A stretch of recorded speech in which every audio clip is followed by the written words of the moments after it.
Es momento para nuestros monográficos Zona Cero. Estamos terminando temporada y nos queremos relajar. Claro que sí, vamos a utilizar uno de nuestros monográficos pues para entrar en el mundo ese que se llama de la nueva era. Ahora se utiliza mucho pues esas corrientes que llegan desde el Asia oriental, y que están muy de moda aquí en nuestra civilizada Europa. Vamos a hablar de chakras. ¿Qué es un chakra? ¿En qué consiste un chakra? ¿Cómo se pueden interrelacionar los diferentes chakras? ¿Para qué sirve un chakra? ¿Cómo lo podemos estimular? Bueno, pues esta noche vamos a averiguar muchísimo con nuestros queridos, yo diría eruditos de lo oriental. Carlos Canales, ¿qué tal? Buenas noches. Hola, buenas noches. Te veo ya casi levitando. Estoy aquí practicando el sánscrito mientras que levito. Y aquí, pues ejerciendo sus nociones, su gran conocimiento del yoga, pues se encuentra Jesús Callejo. ¿Qué tal? Buenas noches. ¿Qué tal? Muy buenas noches. Aquí ensacrado estoy. Tú estás aquí con una posición de flor de loto, ¿eh? Totalmente, haciendo un hatha yoga, que la envidia, ¿no? La envidia de todos vosotros, porque llego con la pierna donde pensabas que me iba a llegar.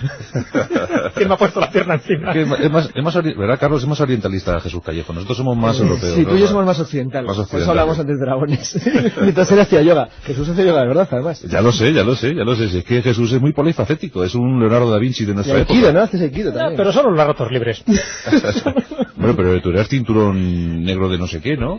Bueno, de Aikido. Y estuve practicando el Aikido durante muchísimo tiempo hasta que ya obligaciones familiares me impidieron seguir. Pero bueno, si estuve 4 años seguido haciendo Aikido. No llegué al cinturón negro, me quedé a un escalón, pero bueno, eso era lo de menos, ahí, porque el Aikido es una de esas artes marciales defensivas, no ofensivas. De hecho, no hay competición de Aikido, a diferencia de otras artes marciales, y es, pues eso, una filosofía de vida, ¿no? En el fondo, el Aikido es, pues eso, canalizar las energías, pues un poco de lo que vamos a hablar también esta noche. Los chakras, removerlos, activarlos, despertarlos, precisamente porque en la medida que estás integrado por dentro, eso florece y se externiza, ¿no?, por fuera. Por cierto, Jesús, que con esto del orientalismo se ha provocado una especie de totum revolutum en Europa, y aquí se ha mezclado todo. Unas cosas vienen de la India, otras cosas vienen de China. Al final, ¿de qué estamos hablando cuando hablamos de chakras? Pues es verdad que hay un totum revolutum y la gente se despista muchísimo, incluso con la palabra, ¿no? Es una palabra pues ya bastante atípica pues para la mayoría de los oyentes. Es una palabra que procede del sánscrito, antigua lengua hablada de los pueblos indios de Asia, y que significaría rueda, círculo, vórtice, porque esa es la forma que tiene. Ojo, y ya especifico, estamos hablando de chakras o psicobiogeneradores, y estamos hablando de centros vitales de nuestro cuerpo, 7, se considera por parte del tantrismo hindú, aunque no están de acuerdo otras disciplinas filosóficas, pero que son invisibles. Es decir, estamos hablando de centros energéticos que no se pueden fotografiar, que no se pueden medir, no se pueden evaluar de una forma científica, pero que regularían todo nuestro estado energético, nuestro estado emocional, en la medida que esos 7 chakras estén equilibrados y funcionen correctamente, no tendríamos ninguna enfermedad. Nuestras dolencias, las enfermedades, estarían directamente relacionadas con disfunciones en nuestros chakras, en nuestros psicobiogeneradores. Por eso es muy importante conocer que tenemos estos centros, porque lo mismo que se establece esta asociación con el cuerpo humano, estos 7 chakras principales, de los que luego hablaremos, también de determinadas doctrinas orientales que después se han occidentalizado gracias al Advaita. Por ejemplo, Advaita fue uno de los miembros más destacados de la Sociedad Teosófica, aquella sociedad que fundó en 1875 Madame Blavatsky. Pues fue él el que hizo en 1927 un libro titulado Los chakras, y a partir de ahí se empieza a generar pues esta moda mal entendida muchas veces de los chakras, donde se ha dicho muchísimas falsedades. Bueno, pues lo que te decía, al igual que cuando se habla de los chakras asociados al cuerpo físico, hay investigadores que también han dicho que esos chakras también tienen su correspondencia telúrica con el planeta Tierra. Por eso hay países donde tienen sus 7 chakras, es decir, sus 7 lugares de poder. Por eso es muy importante, porque en el fondo la idea es la misma. Estamos hablando de esos centros energéticos, o bien en el cuerpo humano, o bien en el planeta Tierra, o bien en un país determinado, que en el fondo es que concentran toda la energía, que sabiendo regularlo, sabiendo concentrar y canalizar esa energía, no solo nosotros, sino todo nuestro entorno estará equilibrado. Pues me parece muy oportuno lo que has comentado. O sea, no se pueden fotografiar los chakras. No, estamos hablando de centros vitales invisibles. Fíjate, Carlos, con este mercadillo oriental que tenemos montado aquí en Europa, que van a cualquier punto, pues, hombre, no quiero desprestigiar ningún enclave, ¿no? Pero luego aparecen determinados iconos del misterio diciendo, pues aquí fotografiamos chakras, aquí hacemos no sé qué, aquí ponemos la barrita de incienso. Bueno, esto es una especie de locura, ¿no? No, claro, forma parte de la confusión. Entonces es novismo, ¿no? De la confusión que ha tenido. Ese es novismo motivado, pero es novismo no reciente, es novismo de principios del siglo pasado, de principios del siglo XX, sí. Que es cuando, como ha dicho bien Jesús, Leadbeater da a conocer en Europa Occidental los chakras.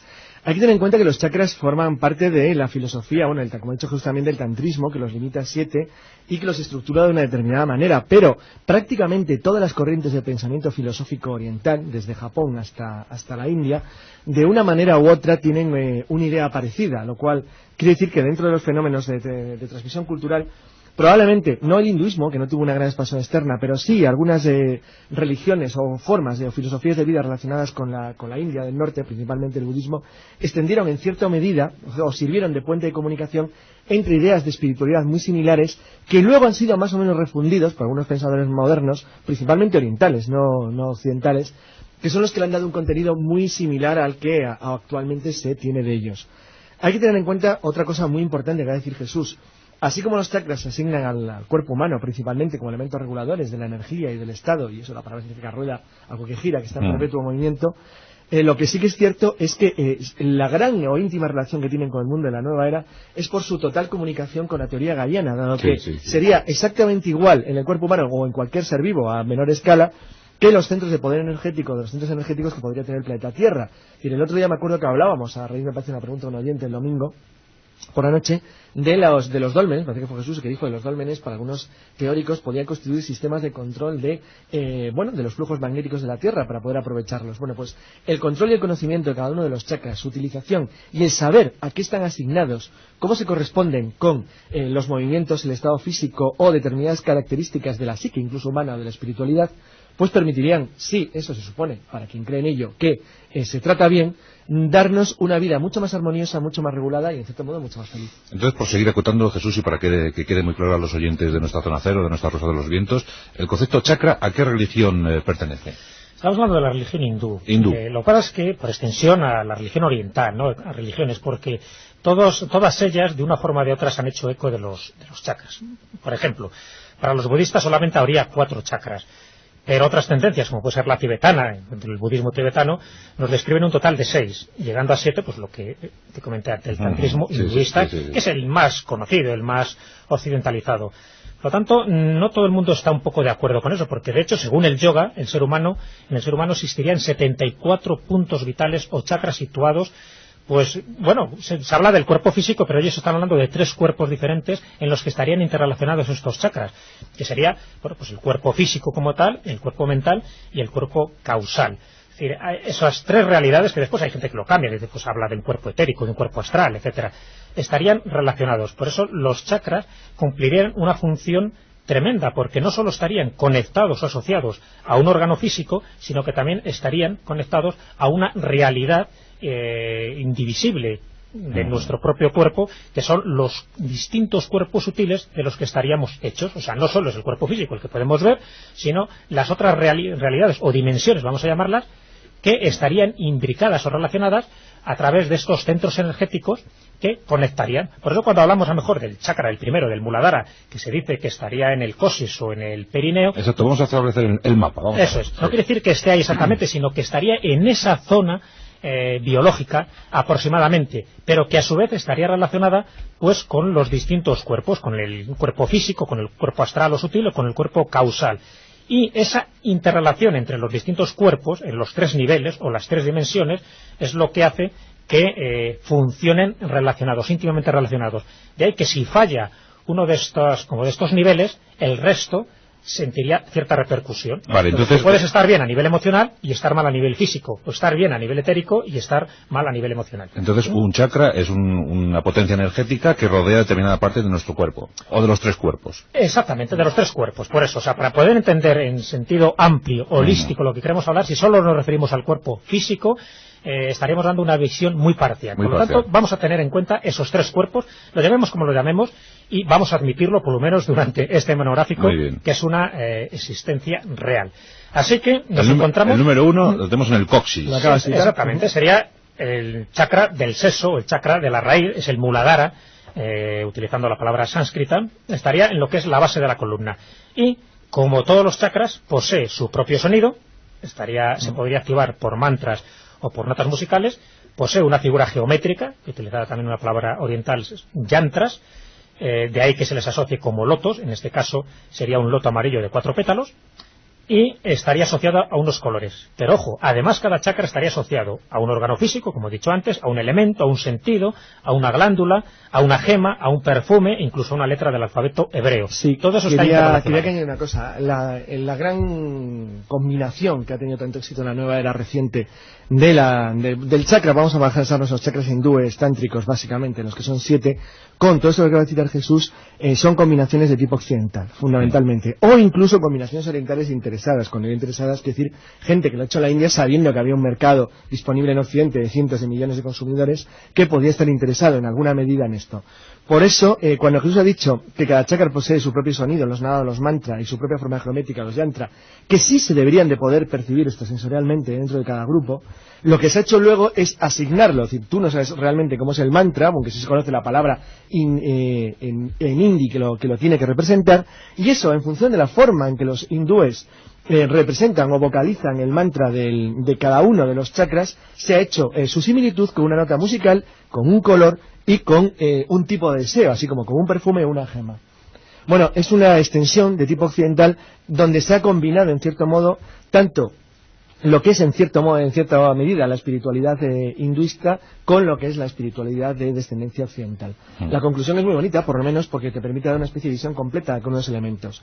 En ese sentido, por ejemplo, yo pasaría al segundo, que es el Vadhisthana, que se ubicaría en el plexo hipogástrico en las vértebras sacras. En ese caso tendría un número de pétalos, 6, un animal, el cocodrilo místico, un elemento, el agua, un arquetipo, que podríamos vincularlo a un arquetipo occidental, por ejemplo a Eros, o un sentido, el gusto. Entonces podemos fijar cuál sería el color, el naranja, el deseo, la reproducción, o por ejemplo la nota musical, re, basado en el mantra hindi, que es Svan M. Es decir, bueno, eso pronunciado, ya sabéis, lentamente y repetido, como todos los mantras. En este caso sería el chakra del movimiento, de la expansión, de la intuición, de la imaginación y de la creatividad, y por lo tanto de los fantasmas y de las fantasías sexuales, ambas conjuntamente. Fíjate que eso es muy importante, como ha dicho Jesús. Estamos citando elementos del cuerpo físico y elementos del cuerpo no físico, es decir, elementos de nuestro espíritu, de nuestra alma, de como lo quieras llamar. Eso lo que da es una especie de visión global de cada uno de los chakras, que permitirían, como bien ha dicho Jesús, que tú en un plano, en una de las dimensiones, estuvieras a un nivel mejor y en otro peor. De manera que conseguir el equilibrio entre todo es lo que se supone que te da la armonía. Pues está claro, Carlos, que los 7 chakras se necesitan.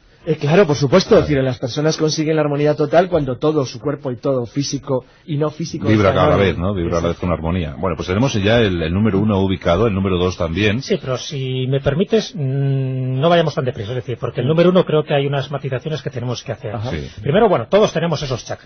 Creamos o no creamos en ellos, todos tenemos estos centros energéticos. Lo que pasa es que los podemos tener cerrados o abiertos, es decir, dormidos o hay que despertarlos. Eso es importante. En el primero, en el que yo hacía hincapié en el Muladhara, es importante porque ahí reside otra de esas palabras raras, pero que no se asusten los oyentes, verán muchas palabras raras, pero les vamos a explicar todas, que es la Kundalini. La Kundalini es importante. La Kundalini sería la energía principal que el yogi o el adepto debe despertar y dominar para vencer su apego a la vida. Y ese Kundalini tiene forma de serpiente, que estaría ahí, dormida, en el coxis, en la base de la columna. Por lo tanto, hay que hacer una serie de ejercicios. Eso está dormido, porque la Kundalini es la que ascendería por uno de los nadis. Ojo, nadie se asuste, los nadis corresponden a los meridianos dentro de lo que es el campo de la acupuntura. Ascendería por el nadi, que es la columna vertebral, el nadi principal, e iría activando chakra por chakra hasta que llegue a la punta última de la cabeza, más por encima incluso del cerebro. Se estará hablando de un lugar hipotético, pero que estaría en la coronilla, de hecho se le llama el chakra coronario, y si eso se activa una vez que se han activado los anteriores, despertando esa energía serpentiforme que sería la Kundalini, es cuando se alcanzaría la iluminación, el nirvana para los budistas, el samadhi para los yogis. Por eso es importante hablar un poco de ese primero, que es la Kundalini. Eso si está dormido no pasa nada, es decir, es como una energía que está latente y que en algún momento se puede activar de forma sorpresiva, las menos, o a través de una serie de técnicas. Y hay infinidad de técnicas, desde el Reiki hasta la gemoterapia, pasando por el yoga y la respiración, o con el prana yoga, por ejemplo, que es utilizar todo el potencial que te da la respiración, es decir, la energía vital que tú puedes absorber del universo. Entonces, en ese chakra, en el Muladhara, está la Kundalini. Si se despierta o no se despierta es cosa nuestra, pero que eso después radica para que todos los demás chakras puedan estar activados si se hace de una forma conveniente, porque si no, te puedes volver loco, que es lo que le ha pasado a algunos yogis que han despertado la Kundalini sin tener los conocimientos adecuados, ha ascendido esa energía de una forma rápida y le ha quemado todos sus órganos energéticos, pero quemado, literalmente, es decir, se han internado en un manicomio sencillamente porque le ha quemado todas las neuronas. Es importante porque Jesús, al citar el Kundalini, cualquiera se puede dar cuenta de lo contrario. ¿Qué pasa si alguien tuviera totalmente bloqueado el Kundalini, no fuera capaz de moverlo de ninguna manera? Bueno, pues ese sería la fuente de toda inseguridad, miedo y temor, porque sería justo el efecto contrario al máximo nirvana, que obviamente no alcanza prácticamente nadie. Es decir, con esto lo que queremos es volver de nuevo al principio, es decir, lo que buscan los que ejercitan los chakras y los que activan los nadis, como ha dicho Jesús, las vías, la acupuntura, los puntos energéticos, lo que buscan es eso, es el equilibrio y la mejora espiritual y física. Entonces ese centro neurálgico del cuerpo se puede encontrar en el chakra número 1, en el coxis. Ahí encontraríamos esta especie de serpentilla, una víbora que va subiendo. Sí, claro, por eso la llaman la Kundalini. Que la Kundalini. Se supone que gira alrededor de la columna, ¿no? Y eso va activando el resto. Va activando el resto si se hace de una forma coherente y equilibrada, ¿no? Sí, sí. Y iría por esos tres conductos, esos tres nadis. Digo, el Sushumna, que sería el principal, que sería la columna vertebral, y después los otros dos, el Ida y el Pingala, también utilizando esas palabras sánscritas, que la forma que hace es la del caduceo de Hermes. Es decir, es el caduceo de las farmacias, el eje central y la espiral de las dos líneas que se van cruzando entre ellos, es decir, la estructura de la molécula del ADN. Del ADN, bueno, pues esto ya nos va aclarando muchas cosas, porque Carlos, tú estabas muy inquieto con el Kundalini. Sí, estaba preocupado. No terminaba de subirte el Kundalini. Y bueno, pues hemos averiguado que estamos ya en el chakra número 1, hemos pasado al 2, donde tenemos ahí una importancia también, con fantasía, sexo, también asuntos gastrointestinales. Eso en el chakra número 2. Sí. Vamos al 3. El 3 es en el Manipura. Está en el plexo solar, debajo del sifoides. Y obviamente... Bueno, traduzca. Es un chakra importantísimo que regula la actividad armónica y por lo tanto la inarmonía de su falta provocaría sentimiento de inferioridad, de confusión o inseguridad. Es importante porque puede aumentar nuestro deseo de poder, de posesión o de abuso con respecto a los semejantes, con tal de hacer lo que nosotros queramos, por lo cual hay que regularle con mucho cuidado, porque mal utilizado sería una enorme fuerza de lo que podríamos llamar de manera subjetiva maldad. O sea que el chakra número 3 nos da una especie de equilibrio emocional. Eso es, también tiene como es obvio su propio mantra de vocalización, el mantra a través de la U, la nota musical occidental que se le asignaría sería la Mi, y la glándula que le correspondería sería el páncreas, su color sería el amarillo, y el deseo fundamental que regula es el control. El control. Es el control de las emociones, de los deseos y de la ambición. Por lo tanto es la fuente en lo malo de la codicia y de la ambición mal llevada, y en lo bueno del control de la mejora de los demás y del deseo de poder para mejorar la vida nuestra o de nuestros semejantes. Bueno, ya notarán los oyentes que vamos descubriendo partes esenciales del cuerpo humano y además partes esenciales de nuestra psique. Claro, porque por ejemplo este mantra bien utilizado es una de las fuentes de energía de positivas en el sentido de ambicionar lo desconocido, de obtener nueva información, nueva investigación, de descubrir cosas nuevas. Muy bien. A ver qué nos cuentas, Jesús, sobre el número 4, el chakra número 4, que nos tiene a mal traer. Importantísimo, es el chakra del corazón. El chakra del corazón. Estamos hablando del anahata, esa palabra sánscrita, sí. Y estaría representado por ese yantra, esa figura geométrica, representada por 12 rayos o pétalos. El color que tiene asignado es el verde, y ya digo, es el chakra del amor universal. Importante, porque si está abierto, en él se desarrolla la capacidad de amar al completo, sin condiciones. Estamos hablando de un chakra que regula directamente nuestros sentimientos. Es el amor sin esperar nada a cambio. Ejemplo, el Mariano José de Larra lo tenía abierto al máximo. Sí. El chakra número 4. No lo tendría abierto porque su amor era carnal. Era por sus dolores armijo. Era otra cosa. Eso es lo que le llevó a darse el pistoletazo en el corazón. Aquí estamos hablando de un amor que es universal, altruista. No esperas nada a cambio. Está bien. De hecho, desarrollas el sentido de la armonía y la belleza. Ojo, si lo tienes abierto, si lo tienes despierto, porque si este chakra se encuentra cerrado, quiere decir que no seríamos capaces de amar al completo, ni de preocuparnos por nuestro prójimo. no fluiría esa energía equilibrada a nuestros cuerpos sutiles y por lo tanto se reflejaría también en nuestro cuerpo físico. Ahí es donde radicaría pues uno de los chakras fundamentales, ese chakra del corazón, ese color verde. Fíjate que el verde además es el color del Islam, es el color que siempre el Islam lo ha asociado a su religión, es decir, a su religión de amor.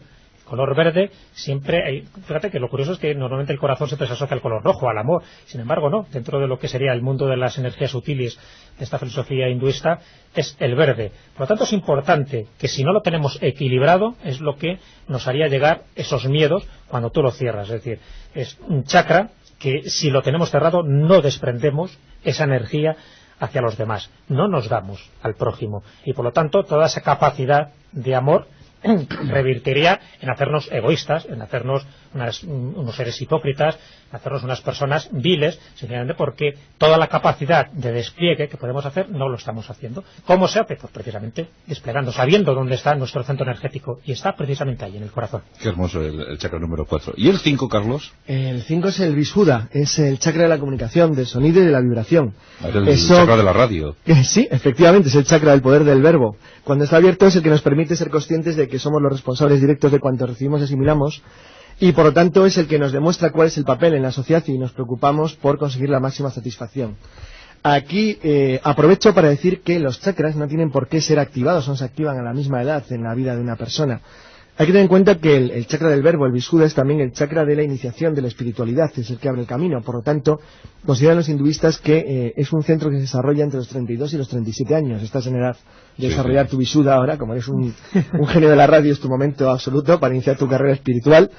Y si fuera inarmónico, se convierte en cambio en el chakra del temor a que lo que recibamos de los demás sea negativo, a que nuestra comunicación no sea coherente, y nos convierte en seres recelosos y agresivos.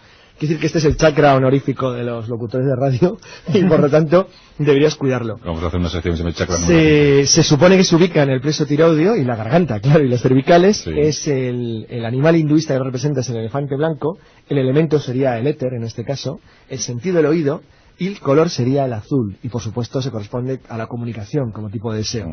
Como verás, son todos muy espirituales. Está muy bien, está quedando muy interesante este monográfico, y yo estoy convencido de que nuestros oyentes están muy complacidos escuchando. Sí. Ya sois auténticos gurúes del orientalismo. Bueno, vamos a por el chakra número 6.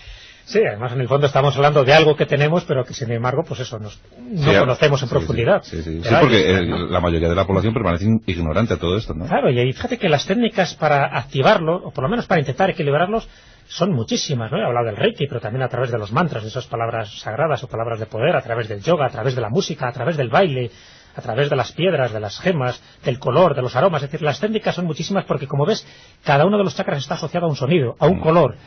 Incluso hay personas que se colocan gemas o piedras preciosas, muy preciosas, en cada uno de sus chakras para que esté en armonía con el color de esa gema en concreto, ¿no? Por ejemplo, este que vamos a comentar ahora, el sexto, el ajna o ajna, que es el chakra de las cejas o del entrecejo. Es decir, estamos hablando del tercer ojo directamente. Eso sí que les va a sonar a muchísimos oyentes, no solo por el famoso libro de los Rampa. Bueno, los Rampa, qué gran fontanero. Qué gran fontanero, ¿verdad? Sí. Bueno, pues aquí la imagen que tenemos es la de una hermosa joven hindú, ¿verdad? Con su yenna, con su toquecito de yenna en el entrecejo, ¿no? Exactamente.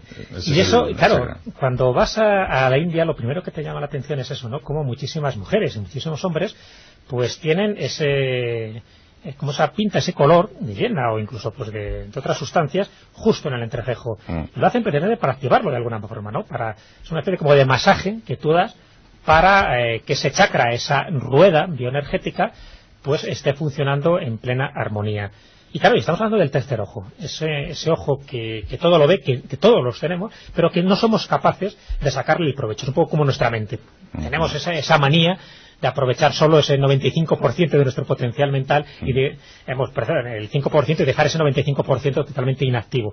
Lo mismo pasaría con el tercer ojo, pero sabiendo que es uno de los chakras fundamentales.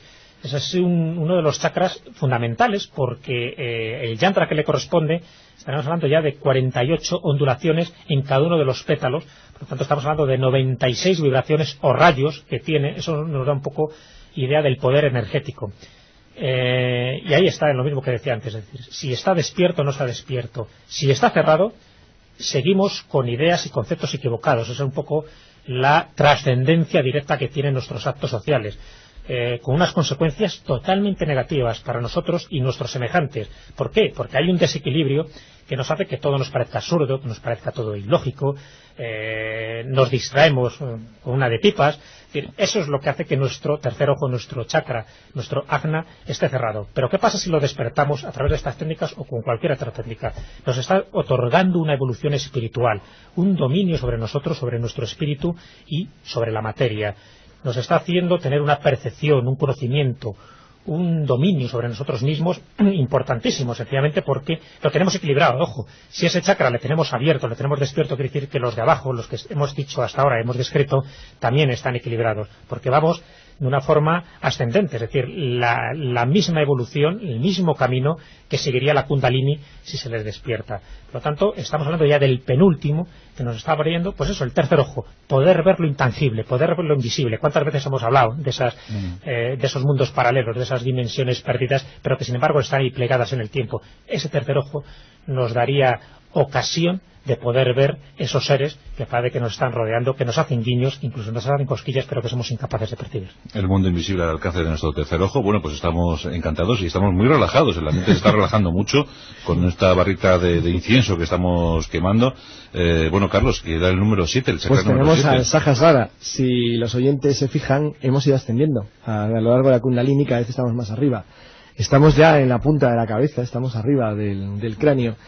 Si alguien ha conseguido ir abriendo uno a uno todos sus chakras, ha conseguido la armonía completa, se supone que una vez que consiga la abertura del séptimo tendrá la plena conciencia y la perfección del ser, porque es el chakra de la luz del conocimiento y de la conciencia. Es por lo tanto la unión del cosmos con todo, es la unión con el creador, sería el chakra de la suprema espiritualidad. Y por lo tanto es el centro del conocimiento, de la conciencia y la inteligencia, y lo llaman el chakra de 2000 pétalos, aunque lo representan por 972, bueno, la diferencia no es mucha, y se une, los occidentalistas expertos en leyendas y en tradiciones lo han unificado con el arquetipo europeo del padre. El elemento sería la vibración primordial, pues sería un elemento de fusión cósmico, y su color sería el blanco, aunque algunos autores dicen que podría ser el violeta, y por lo tanto está unido como tipo de deseo a la inmortalidad, obviamente, claro. Y como nota musical, así. El mantra sería Aum, y de esa manera la gema que lo representaría sería en este caso el diamante, el elemento más duro. Entonces cuando escuchamos sobre los lamas aquí de Aum... efectivamente. Bueno, lo que pasa es que los mantras tienen mucho tipo de utilidades, y ya sabes que el hinduismo no reconoce los mantras en los chakras divididos en 7, sino que los reducen a 4, me parece. Bueno, hay una ligera diferencia. Lo que quiero decir al decir que es el último y el elemento final es que se supone que quien ha buscado las referencias o quien quiere llegar al máximo conocimiento espiritual y a la integración completa y global con el cosmos ha tenido que previamente ir equilibrando todo el Kundalini a lo largo de su cuerpo, su espíritu y su cuerpo físico para llegar a la suprema perfección, que sería esto. Bueno, pues los chakras, los 7 chakras, un monográfico curioso, interesantísimo y que nos pone muy en contacto con las nuevas tendencias, las nuevas modas, porque, hombre, hablamos de nueva moda, Jesús, pero esto debe tener unos cuantos años, ¿no? Tiene unos cuantos años. Le digo que aquí en Occidente se empieza a popularizar en 1927. Sí. Pero te cuento además un dato que me parece muy significativo, porque parece que ahora hemos estado hablando un poco en el campo de la teoría y dices, bueno, pues sí, queda muy bonito, pero bueno, ¿qué puedo hacer yo? Se han hecho pruebas, se han hecho determinados descubrimientos científicos, y solo te cuento un dato que me parece significativo para darnos cuenta de la importancia que tienen los chakras en cada ser humano. El doctor japonés Hiroshi Motoyama está considerado como uno de los mayores expertos en chakras, y de hecho el autor del libro mejor de chakras, que es Chakras, Kundalini y las energías sutiles del ser humano, un libro que ha publicado la editorialidad hace muy poco. Bueno, pues él probó la actividad de los chakras de los sanadores en acción, estuvo analizando unos cuantos sanadores con sus pacientes, y empleó un aparato de medición energética de su creación llamado BioCheck. Bueno, los resultados mostraron que todos los seres humanos descargamos energía en zonas determinadas del cuerpo que en la tradición oriental lo relaciona con los chakras. Y los sanadores, cuando estaban en plena actividad, imponiendo sus manos, llegaban a cuadriplicar la intensidad de la actividad de estas zonas. Es decir, el color, la vibración que tenían esos chakras aumentaba, y el poder energético de esos chakras aumentaba cuando un sanador, con poderes por supuesto, imponía sus manos. Y estos resultados también se utilizaron en animales, y se dieron cuenta que también, estamos hablando de seres humanos, pero en un grupo de animales que se hizo una prueba en el año 1991 a 1992, mostraron los mismos signos de aumento de actividad energética en sus chakras cuando eran sometidos a sanación por imposición de manos. Esto totalmente comprobado, y esas observaciones pues quedan reflejadas en este libro de Motoyama, donde nos pone un poco pues en el camino de que realmente no estamos hablando solo de energías sutiles, sino que realmente se pueden activar y con mucha más fuerza de lo que pensamos. Tan solo tenemos que saber que están ahí. Tenemos que saber que tenemos un potencial energético importantísimo, que muchas veces, pues como decía Buda, el ser humano es un ser dormido, no se da cuenta de que si despertara tendría el universo en la palma de su mano. Qué bonita frase para terminar. El universo en la palma de su mano. Bueno, pues vamos a comentar un pequeño secreto en este monográfico Zona Cero. Carlos Canales ha realizado el programa subido en una soga, subido en una cuerda. Jesús Callejo tumbado en un lecho de clavos. Y yo sobre unas brasas ardientes. Impresionados. Se han quedado los del control, están asustados. Sin inmutarnos. Esa es la prueba de que tenemos realmente activos los 7 chakras. Exactamente. Otro día es unos pinchazos aquí en la espalda. Bueno, pero la sangrecilla esa que sale no la mires. Estás un poco perforado, Jesús. Hasta el domingo. Hasta el domingo.